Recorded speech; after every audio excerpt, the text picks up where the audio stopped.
Well, I was really pleased with our team. I thought we played very, very well. Clark was outstanding on the mound, 9 strikeouts and no walks against a pretty darn good hitting team. I thought runs might be at a premium tonight with, Rayner's numbers and how he had pitched coming into to the game. And but offensively, I think we were about as good as we've been all year from an approach standpoint to making adjustments within the at-bat to using the other side of the field. Kids worked hard at that all week long, and, some of their hard work, I think, showed tonight.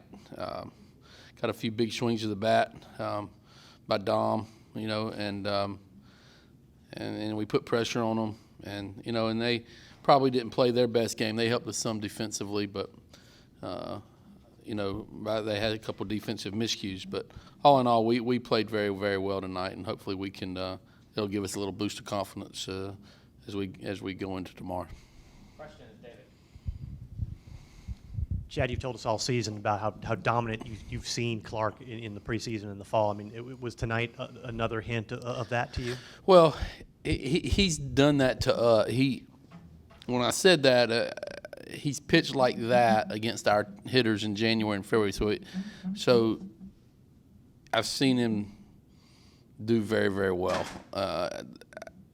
He's just a much improved pitcher from he was a year ago. And he wasn't bad last year, but his velocity's up. He's stronger. His command's better.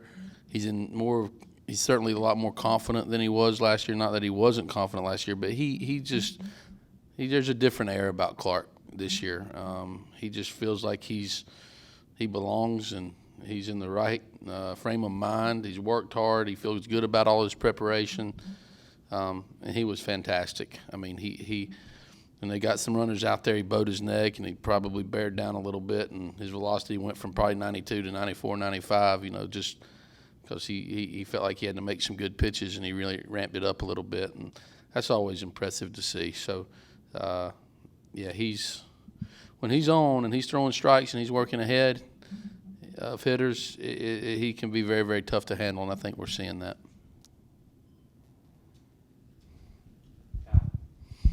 How important was it to come out here and get off to a good start? Obviously, they've won 5 in a row coming in, facing a good pitcher you talked about. Well, we knew Charleston Southern was a good team, and they've beaten some good people, and they're older, and their pitching staff has done a great job, and Rainer's numbers were terrific. So the important thing is, we knew we would be challenged. Our players came to the park in the right frame of mind, and I thought we had some great at-bats from the get-go, pretty much all night long. And it was neat to see our kids make some adjustments, try to stay on top of the ball, try to eliminate lazy fly balls, and we from a fundamental standpoint offensively, I've got no complaints with my team tonight.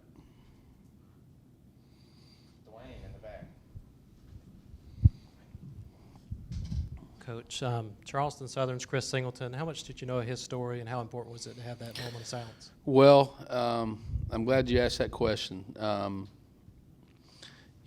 What that young man has been through and the way that he's handled it has been an inspiration for me, for everyone in this state. I told a gentleman earlier today, and this is how I view Chris Singleton, is he played a major part in this state coming together. He played a major part in keeping everybody cool, and the cooler heads prevailed. And when you saw a lot of stuff going on in other cities, from looting and riots and all that stuff, he was a part, maybe a major part, maybe the biggest part in keeping this state together.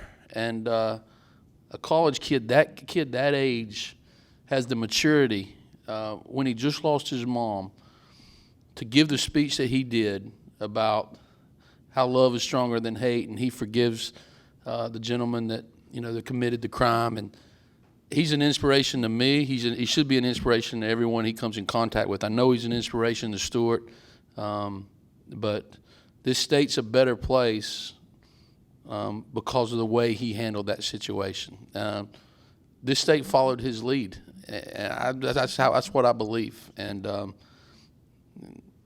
he will always have a big fan in Chad Holbrook, that's for sure. And he certainly has inspired me, and he's inspired everybody, and he's inspired the state. So I'm lucky to have met him, and our state is lucky that he calls South Carolina home. That's just how I feel about that.